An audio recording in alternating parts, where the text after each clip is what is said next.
Hallo en welkom bij de speluitleg van het spelletje Sagnir.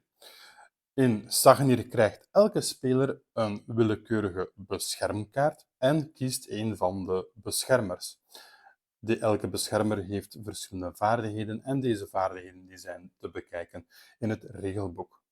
Als ik bijvoorbeeld de blauwe speler ben, dan krijg ik ook de 4 blauwe tokens en ook mijn marker. Wanneer iedereen zo'n beschermer heeft en de daarbij horende tokens, worden de landschapstegels geplaatst. Als je met 2 spelers bent, dan wordt er een 5 op 5 grid gemaakt. Speel je met 3 of 4 spelers, dan krijg je een 6 op 6 rooster. Ziezo, we hebben het spel klaargelegd voor 2 spelers, maar hierbij maken we wel de opmerking dat er slechts maximum 2 tegels de Aurora Borealis mogen zijn. Als er meer zouden gelegd zijn, dan gaan die terug in de stapel, worden die geschud en wordt er een andere getrokken en op die plaats gelegd. De Aurora Borealis is ook een jokertegel, daarom dat er maar maximum 2 in de startpositie mogen liggen. Daarna krijgt elke speler 4 van de landschapstegels. 3 en 4. En wanneer iedereen 4 landschapstegels heeft, dan wordt de volledige stapel hier op het daarbij horend plaatsje gelegd. De kaarten van de mythische wezens, dat zijn deze kaarten, die worden geschud. Elke speler ontvangt er 3.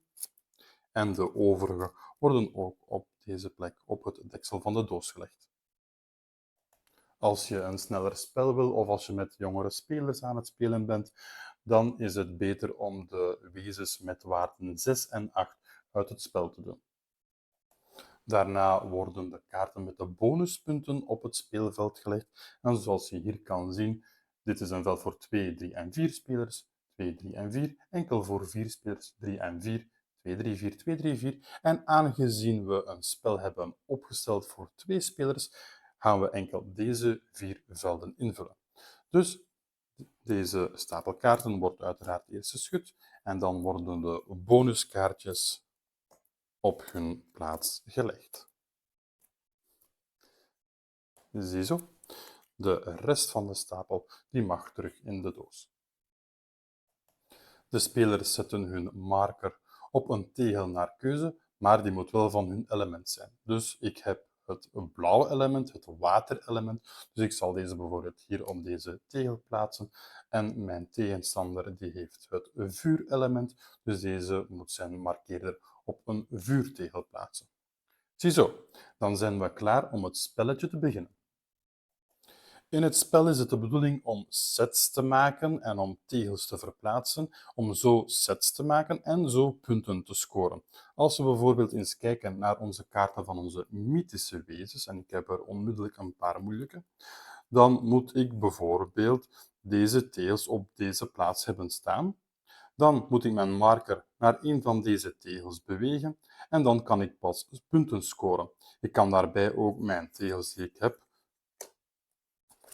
hier gebruiken om tegels in het landschap te veranderen. We houden hierbij steeds in het achterhoofd dat een Aurora Borealis een joker is en dat er maar maximum 4 van deze tegels op het landschap mogen zijn. Als we eens kijken naar onze kaarten van onze mythische wezens, dan zien we hierop het element. Bijvoorbeeld deze is van het element aarde of planten. Die is 6 punten waard en om die kaart te scoren moet dit patroon ergens op het landschap verschijnen. De marker moet op een van deze tegels staan en pas dan kan ik die punten ook scoren. Wanneer die punten gescoord zijn, dan leg ik ze hier onder mijn beschermtegel of onder mijn beschermengel als het ware. Let wel op, elke beschermengel heeft ook een speciale vaardigheid. Lees deze zeker na in het regelboek, want deze kan je zeker een stap vooruit helpen. Op dezelfde manier worden deze bonuskaarten gescoord. Dus als je bijvoorbeeld hier 4 watertegels naast elkaar hebt, dan moet je je marker daar naartoe bewegen en dan kan je de punten scoren. Hoe je dat doet, dat zal ik zo dadelijk vertellen. Een eerste speler wordt gekozen en die mag onmiddellijk beginnen met te kiezen of hij een actiefase zal doen of zal passen. Als de speler ervoor kiest om een actiefase te doen, dan kan hij kiezen uit 4 verschillende acties en hij mag die door elkaar, na elkaar doen zoals hij zelf wil. De eerste van de 4 acties die je kan doen, dat is tot 2 landschapstegels hier verwijderen en vervangen door landschapstegels die we hier hebben liggen. Zo kan ik er bijvoorbeeld voor kiezen om deze 2 tegels uit het spel te verwijderen. Ziezo, deze 2 tegels die komen op de aflegstapel hier naast het bord te liggen. Jullie zien het niet, maar deze ligt hier naast deze stapel. En ik ga deze tegels vervangen door 2 tegels van mezelf. Ik ga kiezen voor een andere Aurora Borealis en eentje van de aarde. En dan kan ik zelfs deze kaart scoren. Dus je ziet hier plant, plant, plant, Aurora Borealis en plant. Nogmaals, Aurora Borealis is een joker, dus deze telt mee als een plant, maar een andere speler kan er straks voor kiezen om bijvoorbeeld te kiezen dat dat een vuurelement is, of een waterelement, of een luchtelement. Mocht de actieve speler in deze stap ervoor kiezen om 4 Aurora Borealis tegels op het bord te leggen, dan moet op het einde van zijn beurt de laatst geplaatste Aurora Borealis tegel weg en een willekeurig andere. Dus de volgende speler die heeft opnieuw slechts 2 Aurora Borealis tegels. Een andere actie is het bewegen van je markeerder, want je moet uiteindelijk naar een van deze tegels gaan om die kaart ook te kunnen scoren. Je mag tot 3 tegels verplaatsen. Dit mag orthogonaal en dit mag diagonaal. Dus als ik deze eentje verplaats, dan is dat al voldoende om deze kaart te kunnen scoren. Ik wil erbij zeggen, je mocht ook bijvoorbeeld 1 landschapstegel verplaatsen en dan mocht je je marker verplaatsen. De derde actie die je kan doen, is het activeren van je mythische wezens. En dit kan ik nu doen, want mijn markeerder staat op de juiste plaats. Ik heb eigenlijk deze kaart gescoord en deze plaats ik dan onder mijn beschermer, zodat ik het elementtype en het aantal punten kan zien. Je kan ook een van deze tokens gebruiken om het elementtype te veranderen. Je kan er bijvoorbeeld voor kiezen om deze tegel hier te veranderen naar een waterelement.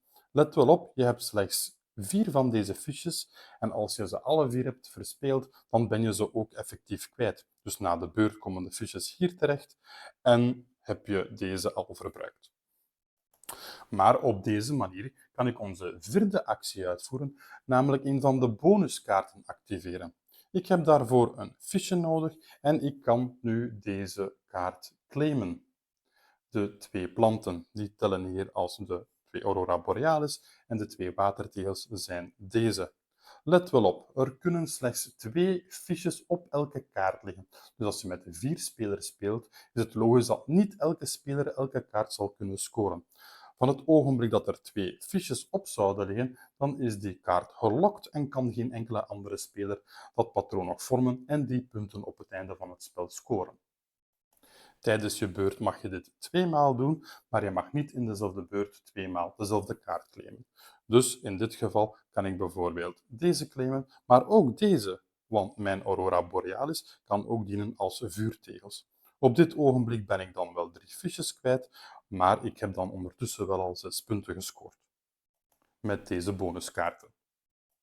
Ik wil er nogmaals op wijzen, je kan dus een van de mythische wezens claimen, dan bewegen, dan pas landschap veranderen, dan een bonuskaart activeren, allemaal door elkaar. Je bent wel begrensd met het aantal, dus 3 mythische wezens, 2 bonuskaarten claimen, 2 landschapstegels, verwijderen en toevoegen en tot en met 3 stappen zetten. Ik wil hierbij ook zeggen dat je niet door de markeerder van een andere speler kunt gaan. Dus als deze markeerder hier ligt, kan ik bijvoorbeeld niet dit in stap doen. Nee, je moet er eigenlijk rond. Dus 1, 2 om naar je bestemming te gaan. Sommige beschermers hebben wel de mogelijkheid om over tegenstanders te vliegen. Naast de actiefase kan een speler er ook voor kiezen om te passen en die mag dan de kaarten en de tegels in zijn bezit gewoon naar de aflegstapel sturen en dan op het einde van de spelersbeurt moeten er sowieso tegels en kaarten bijgetrokken worden. Elke speler krijgt opnieuw tot 3 mythische wezens en opnieuw tot 4 landschapstegels. Dus heb je gepast, heb je er toch 4 en hier 3. Heb je het spel gespeeld, heb je de actiefase gedaan, dan krijg je opnieuw 3 kaarten en 4 landschapstegels.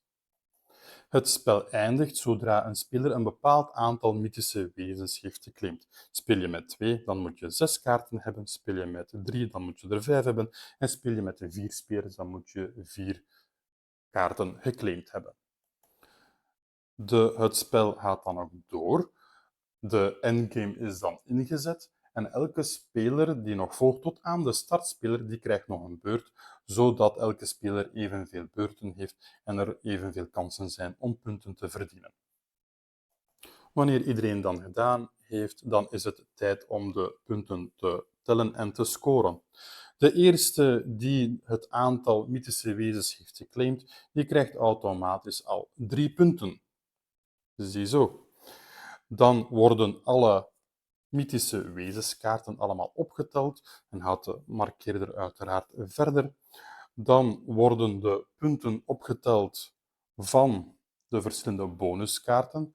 Dus let ook wel op, als er hier 2 blauwe fiches zouden liggen, wordt de score ook maar 1 keer geteld. De blauwe speler ontvangt dus geen 6 punten, maar slechts 3. Daarna wordt er gekeken naar het elementtype van de mythische wezens die gescoord zijn. En als dit element overeenkomt met de beschermer, dan krijg je nog 1 punt per mythisch wezen dat je geclaimd hebt. Dus voor deze plant krijg ik eigenlijk geen enkel punt bij, maar mocht dit van een watersymbooltje zijn, dan krijg ik daarvoor nog 1 extra puntje. De speler die het meeste punten heeft gescoord, die wint uiteraard het spel. In het geval van een gelijkstand wint de speler die de meeste mythische kaarten heeft geclaimd. Als er dan nog een gelijkspel is, dan wint de speler die de meeste bonuskaarten heeft geclaimd. Is er dan nog een gelijkstand, dan wordt de overwinning gedeeld. Ziezo, dit was de speluitleg van het spelletje Sagnir. Als je deze soort video's graag bekijkt, vergeet dan niet om deze video te liken en om eventueel te abonneren. Binnenkort kan je ook onze review lezen op www.spellendreef.be. Bedankt om te kijken.